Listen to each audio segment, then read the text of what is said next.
Hello, I'm Reverend Rick, and it is my honor to be with you today. We really hope that this video is a blessing to you. And if it is, please consider making a donation. People watch our videos locally when they cannot necessarily come to church throughout the United States and the world. So please join us and click the link below and make a donation. Thank you, and let this be a blessing to you.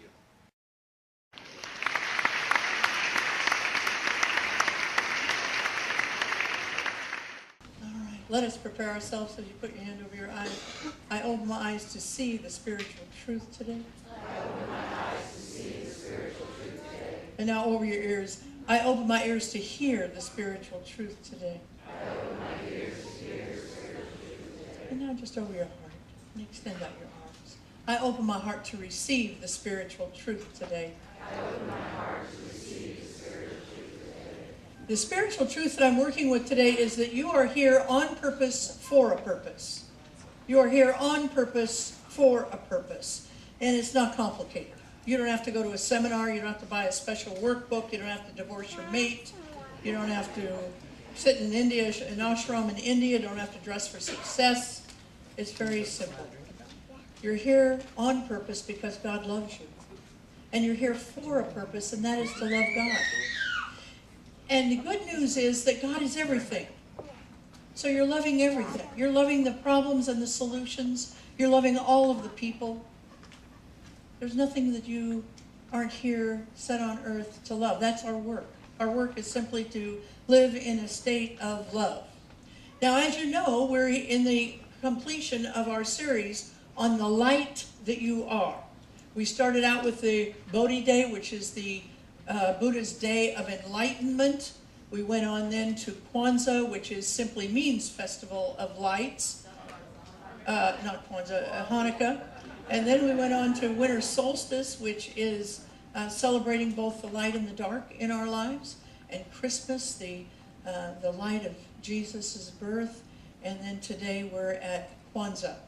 Kwanzaa simply means first fruit. It's a Swahili word, and it simply means first fruit. It's not a religious holiday. It's a cultural holiday celebrating the enduring spirit of human beings in our lives. It is the fastest growing holiday on the planet today. It is a beautiful demonstration of what our our founder Ernest Holmes called the creative process. The creative process, you sow what you reap on this planet. I like to tell every year a little bit of the history of Kwanzaa because it is a new holiday and we don't all know about it yet. Kwanzaa was started by a young UCLA graduate student named Maulana Karinga, just following the riots in the 60s. And Dr. Karinga, he understood why everybody was rioting. There was no question in his mind why he was doing that. He wanted to do something different, but he got it. He got it that when injustice is no longer tolerable, people will riot. When justice is no longer tolerable, people will rebel in whatever in whatever way that is necessary. And so we learned about that from Hanukkah, when the people snapped. That's what happens. You snap when things are intolerable. You let it go on a little bit too long, and you snap. We understood the people in Stonewall, the gay people, they snapped at one point. The people in Tiananmen Square, the Chinese people, the injustice was just going on too long. They snapped. The people in Ferguson, the injustice was going on a little bit too long. They snapped. And here's the problem with snapping. It's just an indication that we as a society, we as a collective, we as a humanity haven't taken care of things when we should have. And we snap. The problem is that's happening in some of our personal lives too. We're staying too late at a party that we should be moving on from, and eventually we will snap. There are women sitting in prisons all over the United States today because they snapped. The injustice, the abuse was too much, and they've lost their freedom. It's a lesson to us to take care of things before we snap. Dr. Karinga started this holiday as a demonstration of another teaching from our founder, Ernest Holmes, who said, we must turn away from the howlers. He understood why people were rioting. He got that. But he turned away from the rioters. He turned away from the racists. And he said, you know what? I understand all this. But what I want to do is something that will uplift my people, to remind them that they are whole, perfect, and complete, just as they are. Not to tell them they're whole, perfect, and complete, but affirm that they are whole, perfect, and complete. I'm going to go back to Africa, to my ancestors, because my ancestors have information for me. And he went back, and while he was there, they were celebrating a holiday called Kwanzaa, which simply means first fruit. It was a harvest holiday. And within that holiday, there are principles. And Dr. Karinga brought 7 of them back to us. We're going to hear them in a moment. In fact, now is the time we're going to hear those. Because here's the thing. Even though this is a cultural holiday, it's not a religious holiday, it's a cultural holiday, I promise you there's tons of spiritual nourishment in there for all of us. If we don't turn this into a Hallmark moment, if we don't turn this into a Hallmark holiday, if we study it, if we celebrate it in the way that Dr. Karinga and others have meant it to be celebrated, our souls, whether you're African American, Hispanic, European American, Asian, whatever it is, your soul will be filled. Now, as every time we've had a celebration this month, we have a beautiful altar, this one made by Rebecca, and so she is going to bless the altar. So happy Kwanzaa, CSA. Happy Kwanzaa. Later on, when you come to the Kwanzaa celebration at 4, the MC, Sister Tanya Beverly, is going to say Habaragani. When she says that, you say Nia. So that's the tip for later on this afternoon. You'll be in the know. That's the day of Kwanzaa that we're celebrating, which is the 5th day. As you know, it starts on the 26th of December and goes for 7 days and ends on January 1st. And each day of Kwanzaa is devoted to a principle. Each night, the candle for that day is lit and the principle is discussed. We're going to light all of the candles. I'm going to give you the Swahili name for the principle, followed by the English equivalent and the definition of it. So we're going to start with the black candle, which is umoja, or unity, to strive for and maintain unity in the family, community, nation, and race. Then the first red candle is kujichagulia, to define ourselves, self-determination, to define ourselves, name ourselves, create for ourselves, and speak for ourselves. The first green candle is Ujima, collective work and responsibility, to build and maintain our community together and to make our brothers and sisters' problems our problems to solve together. The next red candle is Nia, just today, purpose, to make as our collective vocation the building and developing of our community in order to restore our people to their traditional greatness. The next green candle is Kuumba, creativity, to do always as much as we can in any way that we can to leave our community more beautiful and beneficial than when we inherited it. And the last candle is Imani, which is faith, to believe with all of our hearts in our parents, our teachers, our leaders, our people, and the righteousness and victory of our struggle. Ashe. Ashe. There's one more.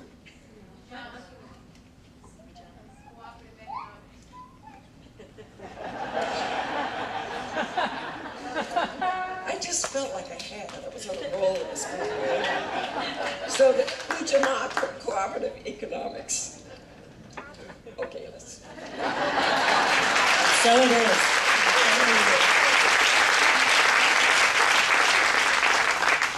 Thank you, Rebecca. Yeah, we came here for a purpose and on purpose. I want to read a little bit his longer version of what NIA is, to make our collective vocation the building and developing of our community in order to restore our people to their natural greatness. You know, what would happen if all the races, if all the humanities decided to take up NIA as a focus. If we all try to build each other up and make each other understand, we can make this a family affair, you know, in our life, building each other up and letting each other know that we're whole, perfect, and complete where we go. Not just people in this room, and not just people in your own families, but people who are all kinds of different people, New Thought people, evangelical people. What if we all built each other up? What if we built up people who are homeless and people who lived in mansions? We built everybody up. What if we built up the people in the White House and people who are in prison today? Could be the same person, but build everybody.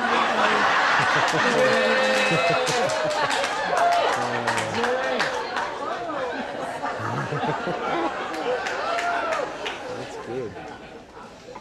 See, the reason to get up in the morning is NIA.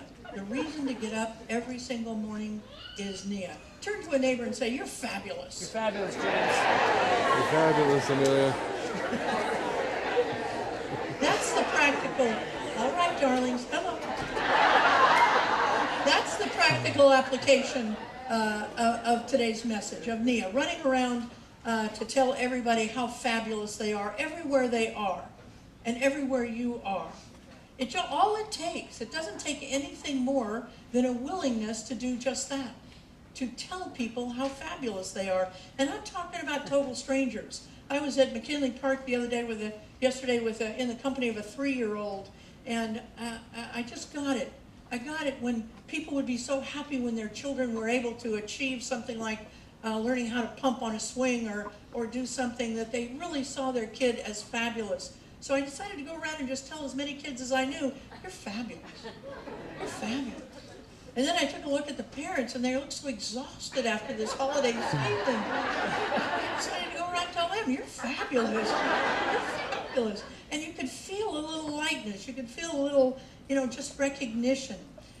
Because being in the authentic recognition of our oneness is authentically recognizing God in every single human being. That's what it is. It's to recognize God. But it takes a perseverance, a commitment to NIA to do that. Not just today, but every day. A commitment to tell people how great they are. I'm reminded of a story in the 1968 Olympics in which a man from Tanzania was a runner, and he had just about finished the marathon, not quite, and he broke his leg. And he continued on that marathon, and it took him a long time. Everybody had gone home, the lights were dim, but he finished his run. And people afterwards said, "Why did you do that? You must have been in so much pain." And he said, "My country sent me here to finish this race, not to start the race."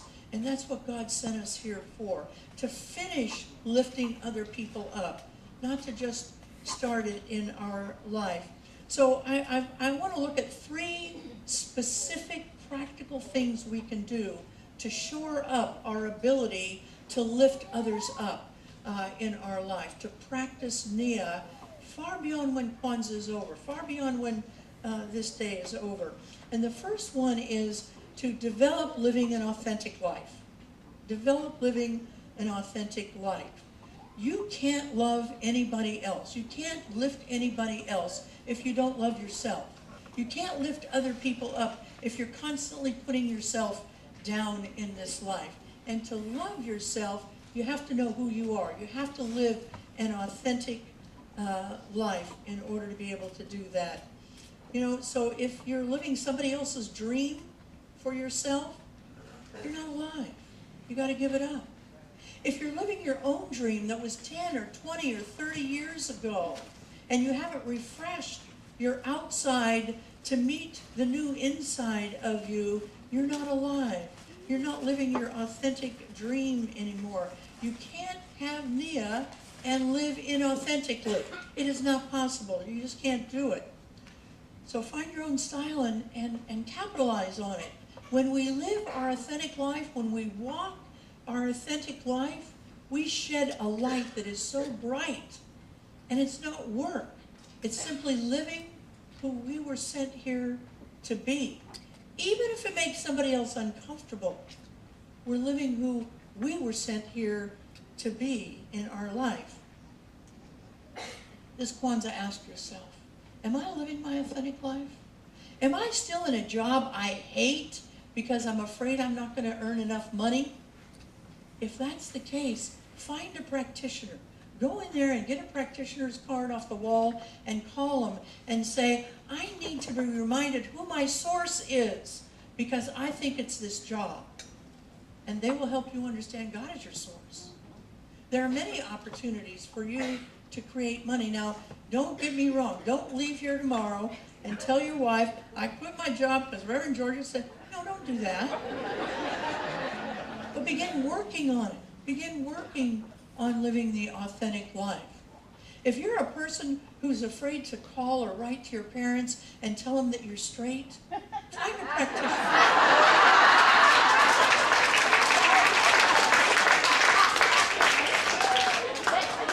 What a difference an hour makes. 9 o'clock, we're right over their heads. Right over their heads.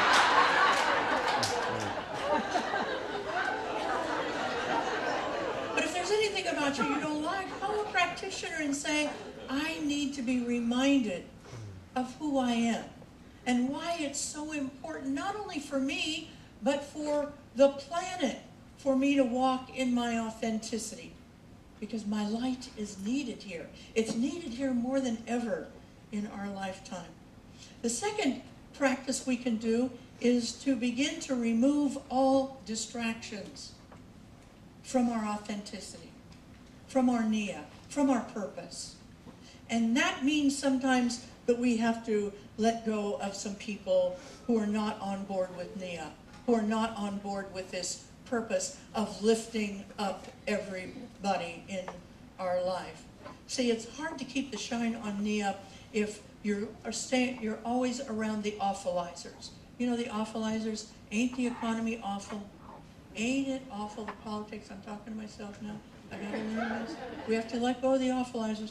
Ain't it awful that John left Mary? Ain't that awful? See, if those are the people that you're running with, if those are the people that are traveling with you every single day, you won't get to niyyah because it's impossible to bring other people up if part of you is putting other people down. You have to take a vacation with them, and that can be hard. You know, maybe you have to, the next time Jim calls you for lunch, you have to say, Jim, I'm going to pencil you in for April. But in the meantime, I'm busy loving people. I don't have time for lunch. Okay? And I don't mean in a mean way. I mean just let them go so that you can concentrate on what your purpose is. But you know, most often the detractors aren't other people. Most often the distraction comes from us not being willing to let go of our memories. We have to let go of our memories, people. Some of those memories that are making it difficult for us to lift ourselves and other people up, they don't have a place for us anymore. And it's hard to do, but you and I can do it. Two things keep us from fully embracing niyyah. One of those things is guilt, and the other is bitterness. Guilt from not forgiving ourselves for the wrongs that we've done. We've all done wrong stuff. We've all done it. Time to forgive ourselves. And the other is bitterness around people who have injured us, and we haven't forgiven them. In order to really embrace niyyah, we have to embrace forgiveness. We have to begin to let it go in our life. The constant rehashing of things in the past has to go. I'm going to say it again. The constant rehashing of things in the past have got to go. And it's much easier to do if we alert our posse, we alert the people. You know, we all have a posse. And those posses are more than happy to join us in the awfulization of our lives. They're more than happy. If we forget a memory, I'm telling you, my brother will bring up a memory in a heartbeat. In a heartbeat. And we all have posses like that who, you know, they just want to keep us going in that. It's got to stop. The last one I want to talk about, the practice, is the practice of developing a big, big vision in our life and taking a stand on that vision even when evidence isn't there. You know, here's the thing. Everybody in this church should have a vision that of something that they want that they don't have now. Maybe it's material, maybe it's not. Maybe it's compassion, maybe it's love, maybe it's getting back together in harmony with somebody at work. Whatever it is, everybody here should have a vision, because that's what this church is all about, is teaching you how to manifest that vision. If you don't have a vision, or you're not sure about your vision, get in Brenda's workshop next week and develop a vision. And then once you've developed that vision, get in Mary Morrissey's class and manifest that vision. Because that's what we're here for. But a lot of us don't have visions. We're just kind of putting one foot in front of the other. Life is okay. I can settle. I'm not really unhappy. But we want you to be more than unhappy. We want you to be happy. And more importantly than happy, we want you to be about the business of making other people feel whole, perfect, and complete. We want you to be about the business of Nia in our life. You know, the Bible says, without a vision, the people will perish. And then they have a story to back it up in Numbers 13. When God helped Moses bring the people, the Israelites, out of slavery in Egypt to the land of milk and honey.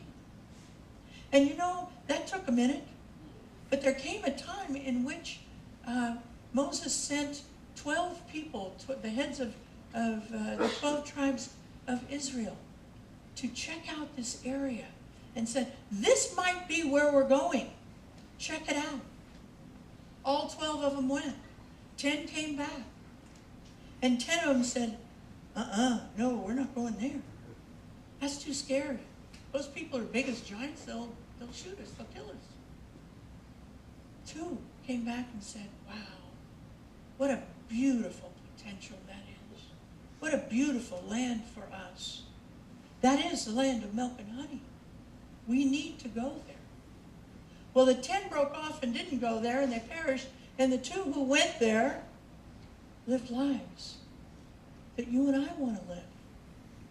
Lives of harmony, lives of joy, lives of success, lives of sharing,